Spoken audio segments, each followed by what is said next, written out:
Boa noite a todos.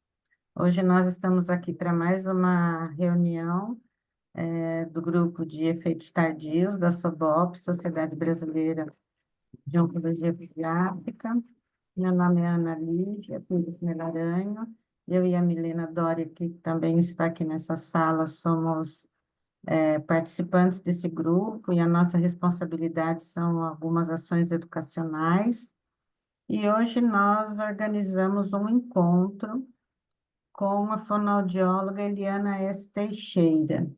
A Eliana, ela é fono da equipe de Oncologia Pediátrica do Santa Marcelina, da Associação Tuca, e era especialista em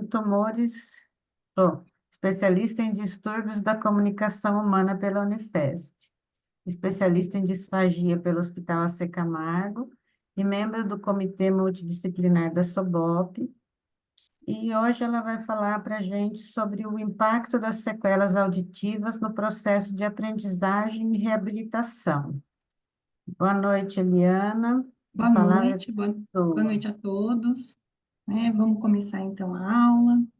Bom, então a Ana Lígia já me apresentou, né? Eu sou a fonoaudióloga lá da Associação Tuca, no Hospital Santa Marcelina, e eu atendo somente no ambulatório de oncologia pediátrica. Então, eu atendo todas as demandas do paciente oncológico pediátrico, né? Então, é o paciente que vem com distúrbios de fala, os distúrbios de deglutição e também as questões auditivas, que temos uma grande demanda, né? Então, hoje o assunto vai ser esse. Né? Então, as questões auditivas está relacionada sempre as sequelas pelo tratamento. Então, crianças e adolescentes com câncer são cada vez mais curados devido aos avanços nos tratamentos, né? Então, no entanto, esses pacientes estão em risco considerável de efeitos colaterais. E a totoxicidade é uma consequência bem descrita da quimioterapia, com os derivados da cisplatina. Cisplatina, carboplatina e tem outros também, mas o que é mais utilizado na oncologia pediátrica é a cisplatina e a carboplatina. É responsável por grande parte do tratamento de vários tumores oncológicos pediátricos, né? Mas tem um efeito colateral e a gente não pode subestimar esses efeitos colaterais porque trazem vários danos no processo de desenvolvimento dessas crianças, né? Então, quais são os pacientes, os tumores que são tratados com cisplatina? Então, são os osteosarcomas, meduloblastoma, hepatoblastoma, tumores de células germinativas, tumor de rinofaringe e retinoblastoma. Então, a ototoxicidade causada pela cisplatina, ela afeta, principalmente, as frequências altas da audição, inicialmente podendo progredir para as frequências baixas e se manifestar de forma precoce ou a longo prazo. Então, tem paciente que no primeiro ciclo de quimioterapia, ele já tem uma queda na audição e já começa lá nas frequências altas, né? E a gente vai ver isso mais para frente. E outros pacientes, eles têm o efeito a longo prazo, então, às vezes a gente fica até feliz porque o paciente começa a fazer um monitoramento auditivo, ele termina o tratamento e a audição dele está normal. Mas aí, daí um ano, ele volta com queixas e com uma audiometria com perda auditiva. Então, para ele, o efeito foi mais a longo prazo, né? Então, isso é de indivíduo para indivíduo. E a característica dessa perda auditiva, ela é sempre bilateral, é irreversível e do tipo sensório neural. Então, aqui vamos entender um pouquinho, né, da via auditiva, para que a gente possa entender a sequência das aulas, né? Então, o que que a gente tem aqui? É o pavilhão auditivo externo, o conduto auditivo externo. Então, a gente tem aqui a orelha externa, a orelha média, que é pela membrana timpânica e os ossículos do ouvido, e a orelha interna, que é a cóclea, os canais semicirculares e o nervo auditivo. Então, o som ele vem através de uma onda mecânica pelo conduto auditivo externo, ele faz a membrana timpânica vibrar, movimenta os ossículos. Esse sinal é uma onda mecânica, ela passa, quando ela chega na cóclea, a cóclea vai transformar essa onda mecânica numa onda elétrica, ele passa pela cóclea, a cóclea ela faz a transdução, ela capta o som, amplia esse som, transmite através do nervo auditivo, é onde o cérebro vai interpretar os sons, né? Então, aqui a gente tem os tipos de perda.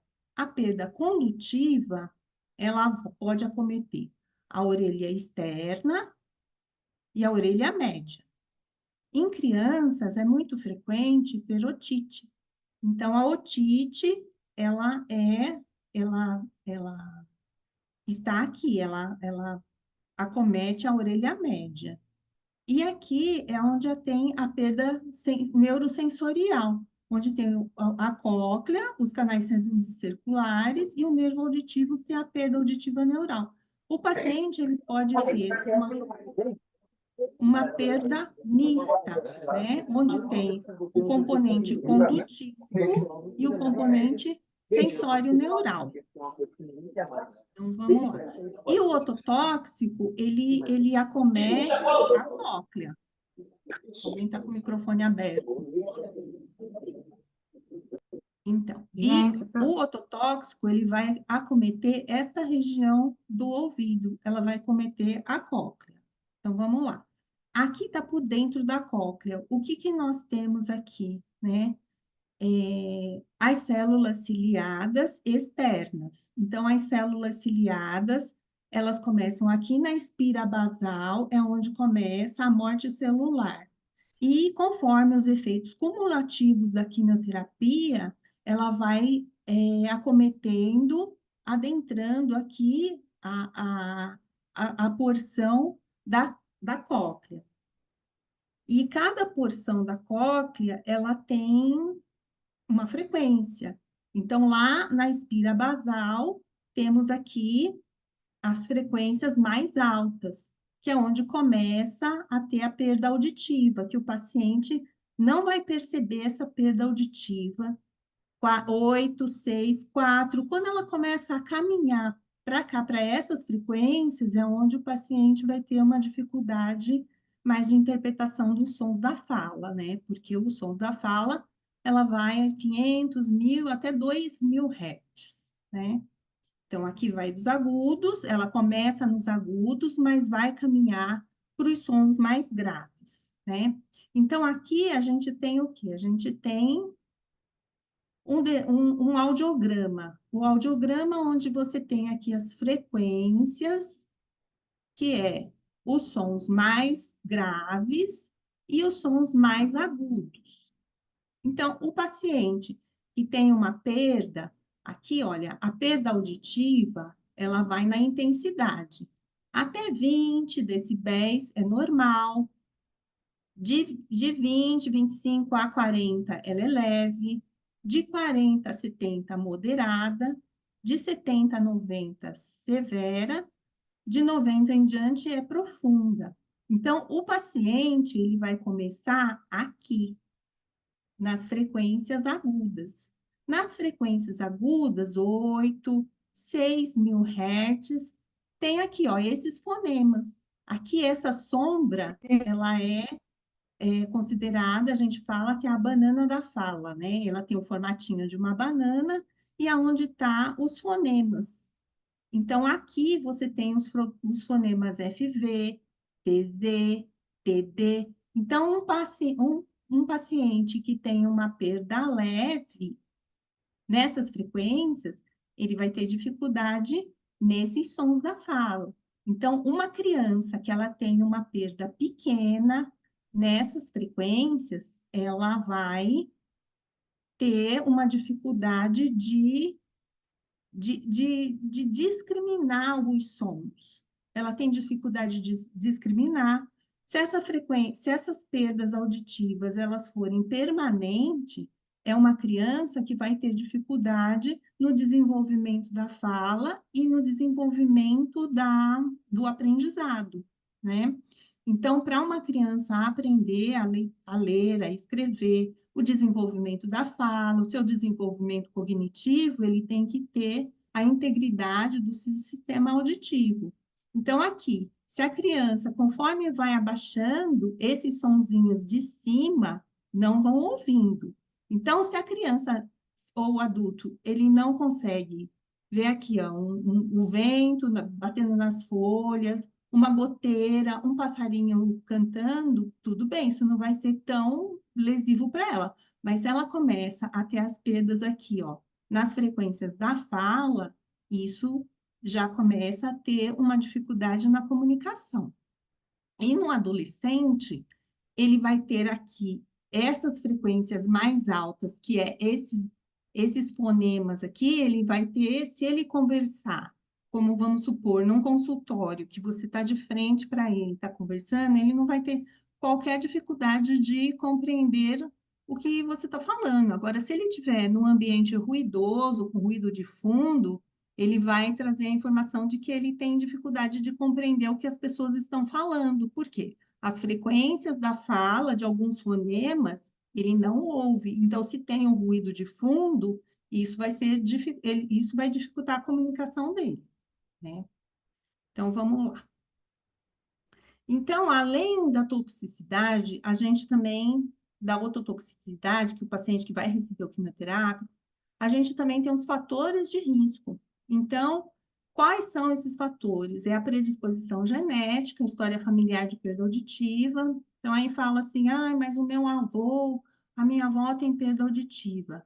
Isso não é uma questão genética, isso é a presbiacusia, é o envelhecimento do aparelho auditivo que a pessoa sofre por decorrência da idade, né?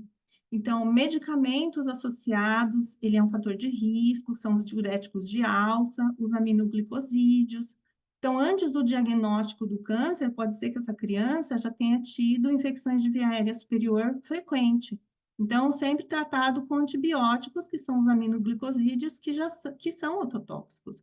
Então, antes dela ter iniciado o tratamento do tumor, ela já recebeu uma dose aí de antibióticos que são ototóxicos. Então, ele tem um fator de risco a mais para deficiência auditiva, para perda auditiva.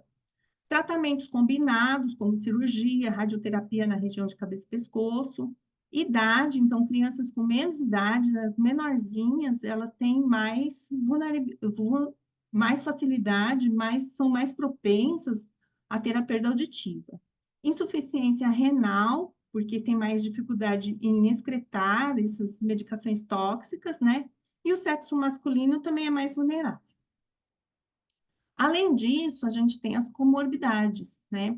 Então, tem o paciente que chega para fazer o tratamento, vai receber medicação ototóxica, a gente já sabe que ele vai ter uma lesão ali no sistema auditivo dele, e são crianças que têm já outros tipos de problemas, síndrome, autismo, atraso no desenvolvimento neuropsicomotor, que também é acompanhado de um déficit cognitivo, deficiência intelectual e histórico de baixo rendimento escolar. Então, ele já tem um problema que está relacionado ao aprendizado, ao seu desenvolvimento e também vai receber a medicação ototóxica. Então, quais são as consequências?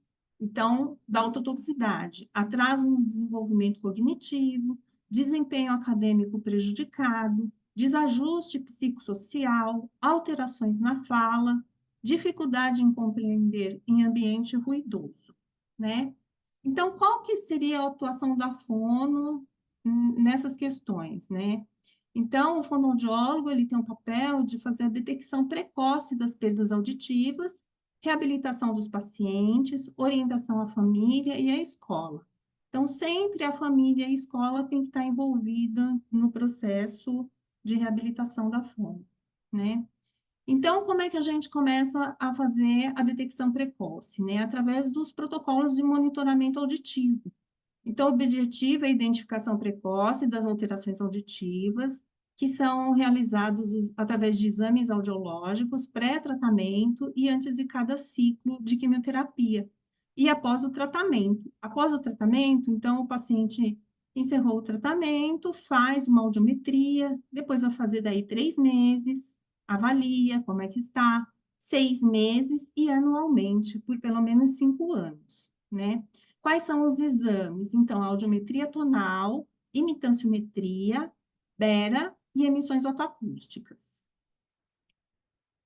Então, aqui, o que a gente vai trabalhar nesses pacientes? Estimular a linguagem, estabelecer trocas e interação com o meio ambiente, estimulação visual, motora e tátil. Desenvolver a neuroplasticidade, gerar mudanças estruturais e funcionais para facilitar a aprendizagem, ressignificar cada som que escuta, desenvolvimento e preservação das habilidades auditivas e encaminhamento para o otorrinolaringologista, né? Estimular a linguagem, então, aqui eu fiz por faixa etária, né? Então, a atuação de fono em crianças de 0 a 3 anos de idade. A estimulação da linguagem, as trocas, interação, troca com o outro, né? A criança tem que fazer a troca com o adulto, com o cuidador, a gente vai orientar essa família como que faz essa estimulação, interação com o ambiente, estimulação motora, visual e tátil.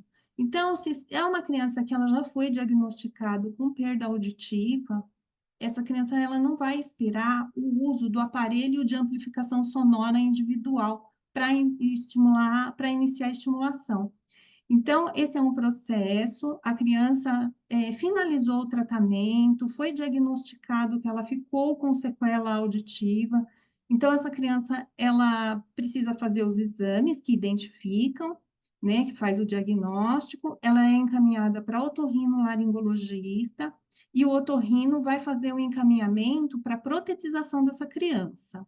O ideal é que se faça o quanto antes possível, e isso na oncologia nem sempre é possível, porque às vezes a gente faz a identificação da perda auditiva, mas o paciente ainda está em tratamento. E para ele receber essa prótese, ele tem várias consultas, ele tem que estar clinicamente estável, né? Ele tem que ter terminado todos os ciclos de quimioterapia para aquela audição ficar praticamente estabilizada, né? E para ele poder receber. E esse aparelho auditivo, ele recebe pelo SUS. O SUS o fornece a prótese auditiva, só que ela tem um tempo. Antigamente, se demorava menos tempo, em torno de 6 meses, quando eu comecei lá na Onco, era o tempo que os pacientes demoravam para receber a prótese auditiva. Agora eles recebem, demora cerca de 1 ano. Então, ele vai para um centro especializado de reabilitação do SUS, ele vai fazer novamente exames da audição, vai passar novamente por otorrino, vai passar por psicólogo, assistente social, para ele receber a protetização, né? Então, lá tem a estimulação. Se é um paciente que fez a protetização, mora bem distante do centro que a gente, lá do Serviço de Oncologia Pediátrica, é um paciente que já as consultas dele são mais espaçadas, então terminou o tratamento, vem a cada 3 meses, 6 meses, 1 ano, e esse paciente ele precisa de um treinamento auditivo, então esse paciente ele pode fazer esse treinamento auditivo nesse centro aonde ele foi receber o aparelho de amplificação sonora, e ele vai ser acompanhado por esse centro. Então, tem consultas periódicas, tem avaliações anuais, então ele vai ser acompanhado não só pela onco, como também por esse centro de reabilitação. Agora, se é um paciente que ele está em tratamento, está aguardando esse tempo para receber a prótese, ele fica lá no serviço e a gente faz a estimulação, né? Então, não precisa ele receber o aparelho para ele começar a estimulação, ele vai começar mesmo assim. Então, aqui, em crianças de 4 a 6 anos, então aí já cada faixa etária a gente tem uma avaliação e uma terapia específica.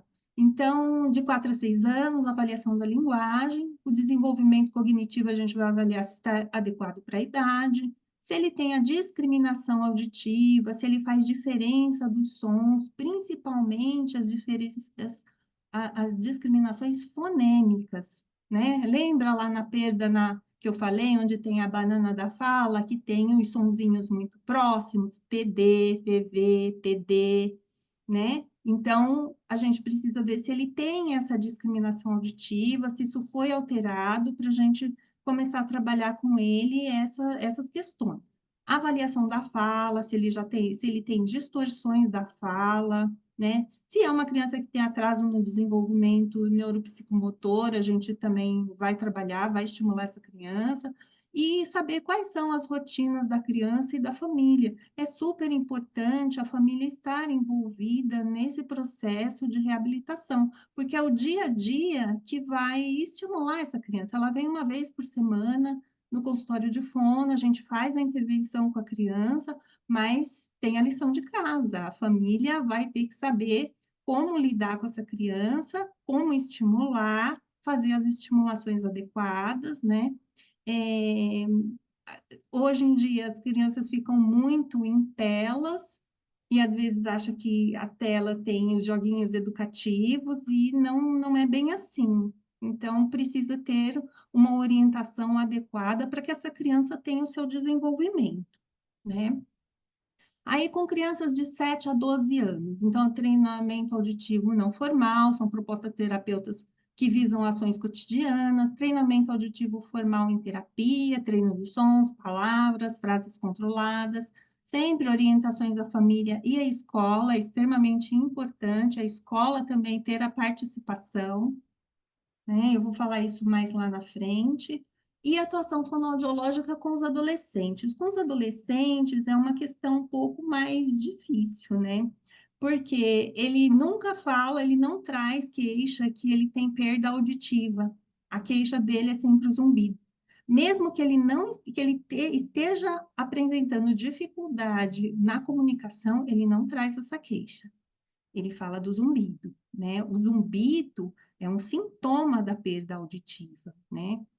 E então a gente vai fazer a anamnese para fazer a pesquisa das dificuldades auditivas. A gente vai nortear essa anamnese para buscar informações das dificuldades auditivas mediante a perda que ele tem.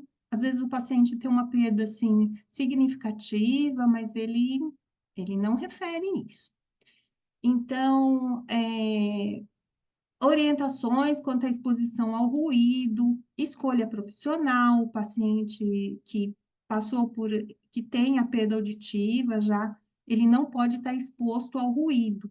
Então, tem algumas profissões que é muito ruidosa, mesmo com o uso de protetor, de fone de ouvido, ele também vai ter sequela e aquela perda que ele tem vai aumentar, né? Uso de fone de ouvido, às vezes os adolescentes usam fone de ouvido muito alto, principalmente até quando estão fazendo a quimioterapia, eles ficam lá na químio com o fone de ouvido, então ele já tem o ototóxico e isso vai potencializar a perda auditiva dele.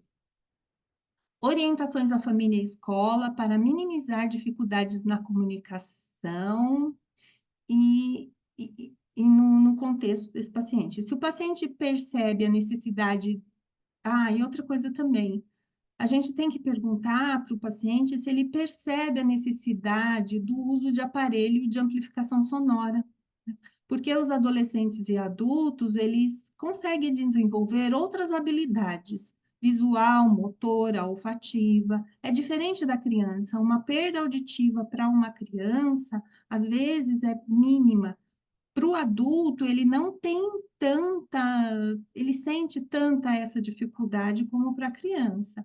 O adulto, às vezes, ele consegue é, se virar com aquela perda auditiva, então a gente pergunta para ele se ele, como que ele sente, o que que acontece quando ele está no seu ambiente familiar, com seus amigos, fora de casa, no seu contexto ali social, se ele tem alguma dificuldade, se ele acha que ele precisa de um aparelho, de uma ajuda para isso.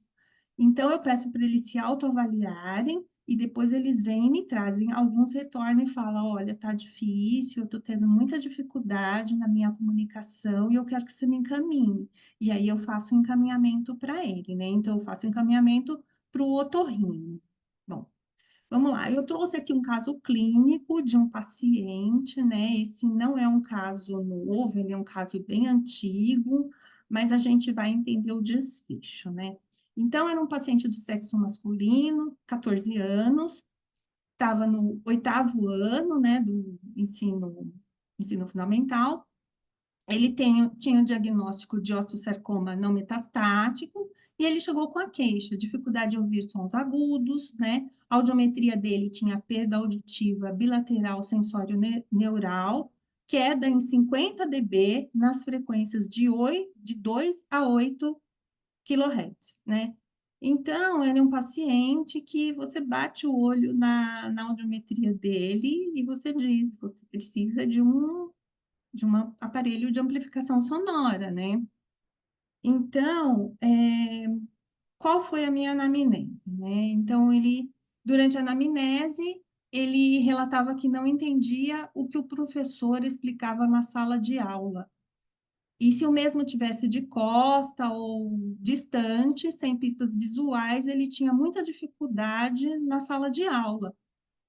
Dificuldade em entender a mensagem se o ambiente tivesse ruidoso. E a mãe relatava que ele era um bom aluno e estava tendo notas baixas, né? Não entende conversa em ambiente familiar. Se várias pessoas estivessem conversando, ele tinha dificuldade em se inteirar naquele assunto familiar, né? Então a mãe falava assim: ah, às vezes dá até vontade de rir, porque a gente está conversando um assunto, aí ele vem com um assunto que não tem nada a ver. Ele não interagia, não conseguia acompanhar ali as conversas no âmbito familiar. Então, assiste TV em volume alto e não ouvia, né, se fosse chamado em outro ambiente da casa. Então, se a mãe chamasse, ele chamava, ele não entendia. Então, vamos lá. Qual foi a conduta? Eu tive que dar orientações à família. Quais seriam essas orientações? A família dele era o pai, a mãe, mais uma irmã e ele, né? Então, eram 4 pessoas na casa. Então, durante as refeições, durante o convívio familiar, eu orientei que cada um tinha que esperar o outro falar. Não dava para esperar as pessoas falarem ao mesmo tempo, que isso ia dificultar muito a compreensão dele. Então, a orientação era que cada um falasse, tivesse sua vez para falar, para que ele pudesse interagir dentro do contexto da conversa, ele não ficar de fora, né? O relatório de orientação em escola, quanto à postura do professor, então isso tudo eu tive que buscar na anamnese. Como que é na sua sala de aula? Quais as matérias que você tem mais dificuldade?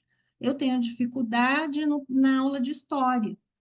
Ah, tá. E como que é? Em que lugar você senta na sala de aula? Aí eu sento bem na frente, já porque eu tenho dificuldade de ouvir, então eu já procuro sentar bem na frente. Mas o professor de história, quando ele vai explicar a matéria ou ele vai editar alguma coisa, ele circula pela sala de aula. Às vezes ele vai lá para o fundo da sala, né? Ele sai do meu campo visual. E aí eu tenho dificuldade. Eu falei, como é que você faz? Ah, eu peço para o meu, eu copio do meu colega, né? Bom, aí, e qual mais? Tem outra matéria que você tem dificuldade? Ah, no professor de matemática. E como é que o professor de matemática leciona? Ele fica de costa e e explica a matéria? Sim, ele escreve na lousa de costa e fica explicando. Aí eu não consigo entender o que ele está falando. Ah, e como é que você faz? Aí eu peço para o meu amigo fica me explicando. Quer dizer, além dele não conseguir, ele também estava atrapalhando o colega, né? Bom, então eu tive que fazer um relatório para a escola dizendo como que seria a postura dos professores na sala de aula. Então, o aluno tem que ficar a menos de 2 metros do professor. O professor não pode tampar aqui, né, com o livro, às vezes pega o livro, tampa aqui a área da boca, ele precisa de pista visual. O professor tem que explicar de frente para o aluno, ter uma boa articulação, né? Não se distanciar do professor, do aluno durante a explicação e conter o ruído de fundo, né? Pedir para a sala ficar em silêncio enquanto ele está explicando, né? Acho que nem sempre isso é possível, né? Mas o professor tem que tentar fazer isso para que não prejudique esse aluno que tem a dificuldade auditiva, né? Então, é o posicionamento do aluno na sala de aula, e encaminhei ele para o otorrino. Eu tentei convencer ele que, mediante as dificuldades que ele tinha, seria interessante ele usar um aparelho auditivo, uma prótese, né, de amplificação sonora, mas ele era muito resistente. Desde o princípio, ele falou que não queria, que não ia usar, e que não queria, né? Eu falei, mas vai conhecer, coloque, experimenta, quem sabe você tem essa resistência toda e você vê que é alguma coisa que vai lhe ajudar. Mas, mesmo assim, ele não quis, né? Então, o que que a gente precisa? Ah, então, e esse paciente, ele não realmente não usou, ele pegou o aparelho, no período de 6 meses, ele já estava com o aparelho, mas ele se negou, ele não quis e ele devolveu o aparelho.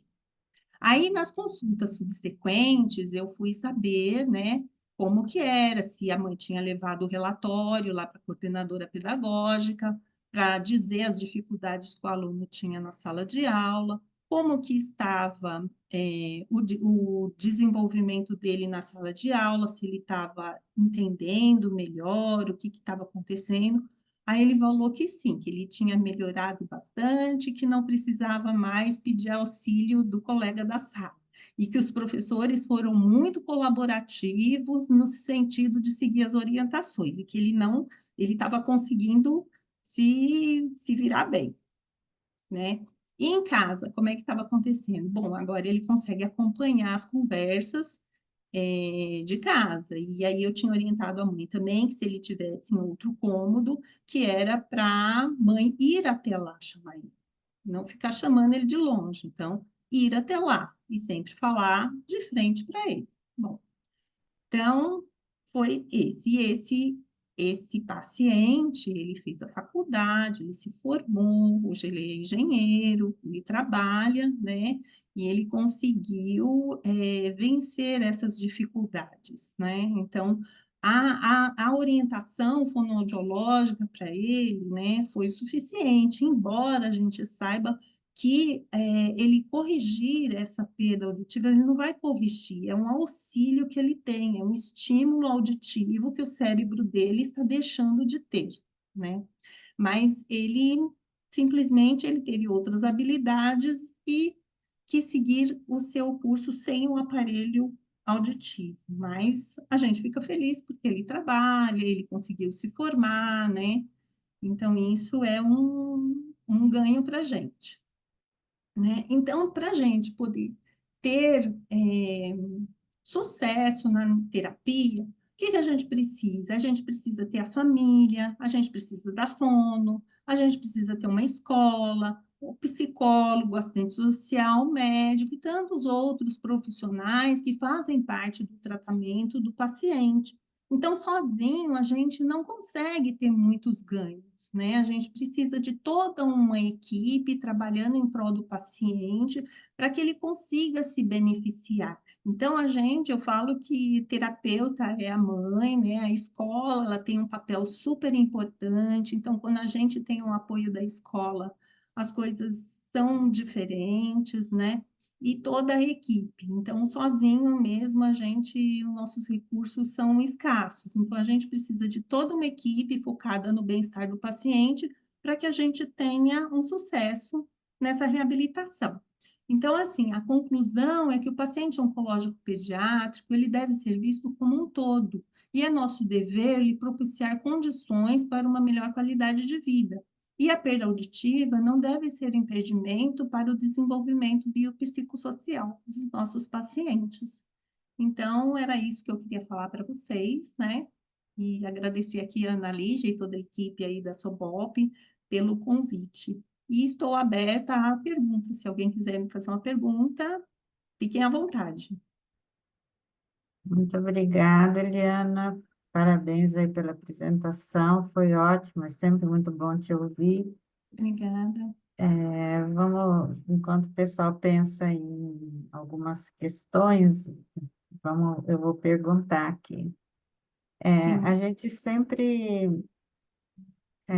fala da questão da postura, né, do professor, né, porque a escola é fundamental para o desenvolvimento da criança e sim, do adolescente, né, de todos nós. E a gente vê essa dificuldade da aceitação do aparelho auditivo mais nos adolescentes, é isso mesmo?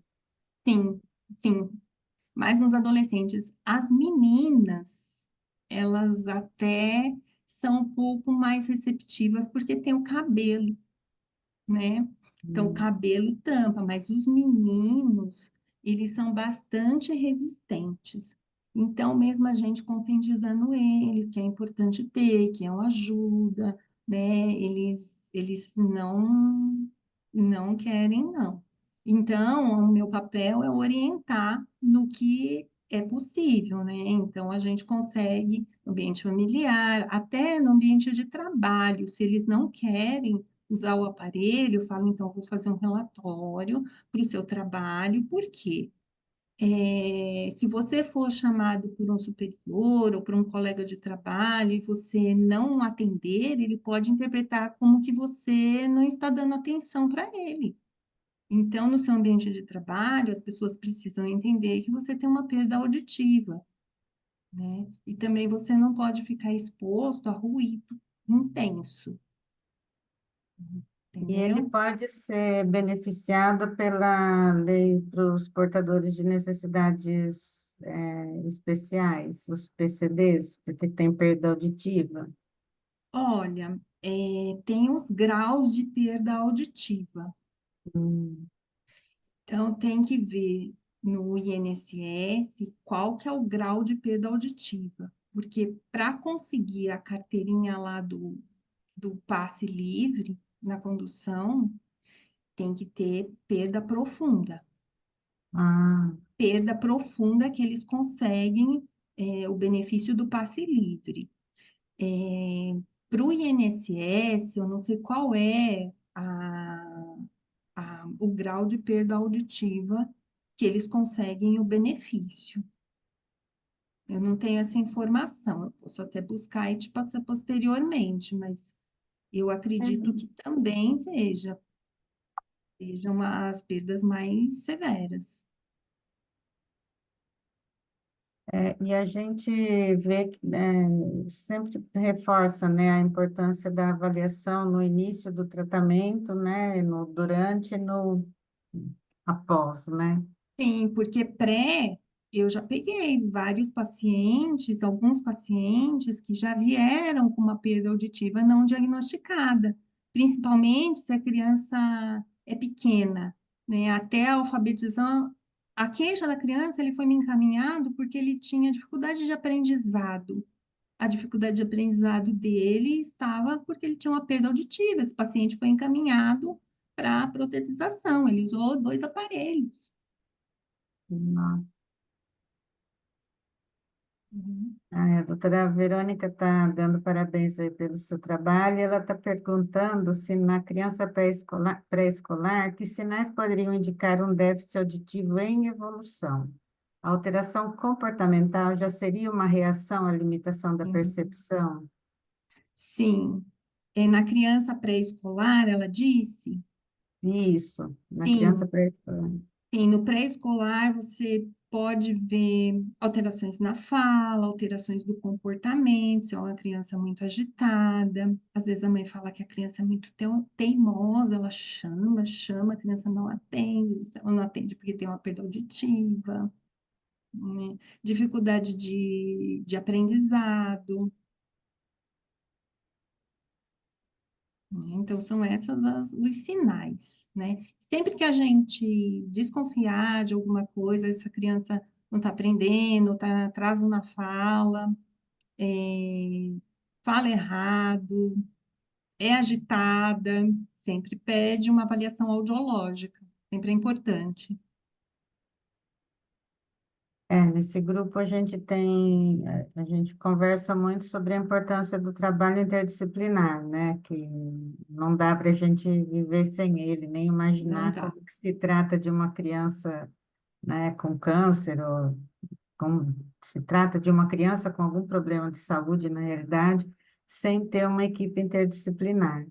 Então, essa sua abordagem foi bem importante e reforça para a gente também a necessidade dos grupos que acompanham os efeitos tardios, né? Porque, como você falou no começo, às vezes isso pode aparecer meses ou ano depois do fim do tratamento, né? Sim, Então, teve um paciente que eu fiquei super feliz. Eu falei, nossa, pai, o pai que veio trazer, olha, ele fez todo o tratamento, né? A audição dele estava normal.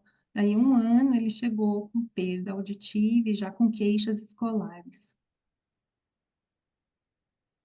e na sua experiência, sim, as queixas escolares são as mais frequentes, ou não, Queixas necessariamente? escolares, ele está mais distraído, ele está mais desatento, está mais distraído, as notas já não estão tão boas.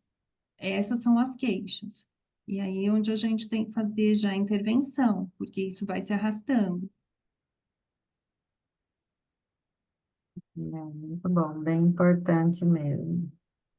A Milena está perguntando sobre isso. Vocês conseguem fazer o acompanhamento na rede de saúde, um apoio para as equipes à distância?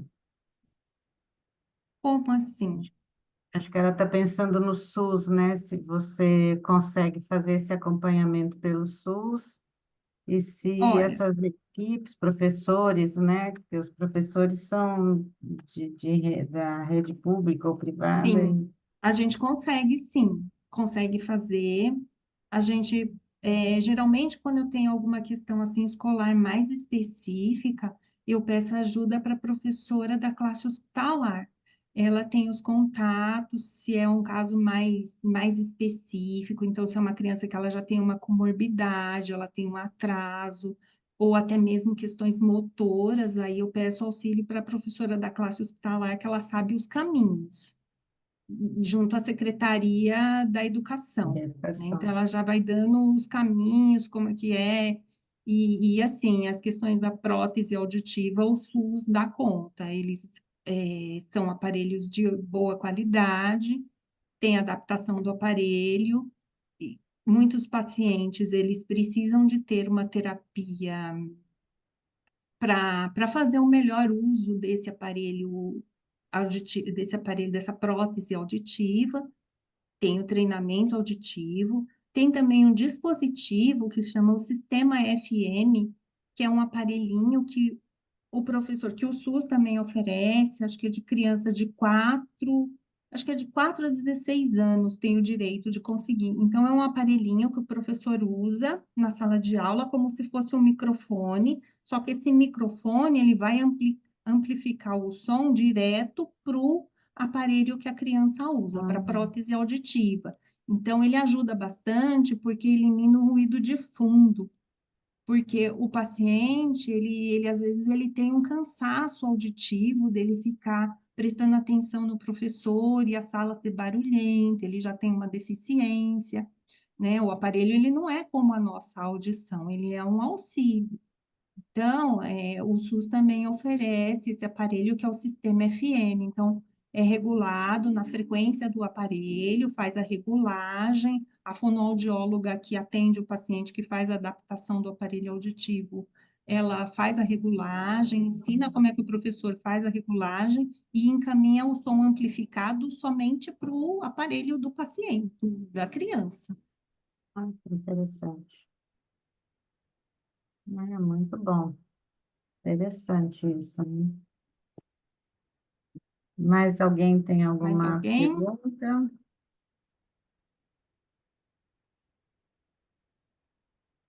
Acho que não. Eliana, queria te agradecer mais uma vez, te parabenizar pelo trabalho. Obrigada. A gente teve a oportunidade de trabalhar um período aí no mesmo lugar pude ver de perto você atendendo inúmeras crianças, parabéns. Obrigada. E te convidar, então, para o próximo mês a gente estar aqui nas nossas novas reuniões, novos temas, mas sempre reforçando aí a importância do acompanhamento, né, do paciente após o término do tratamento. Então, Sim, muito obrigada a todos que estão aqui conosco e a eu todos que que vão agradeço. assistir aí o nosso vídeo aí no futuro, que vai ficar Tá disponível no bom. canal da Sobop, tá? Eu agradeço mais uma vez o convite e estou à disposição sempre que precisarem. Obrigada. Tá bom? Tchau, tchau Tchau, para todos. Boa tchau, noite. boa noite.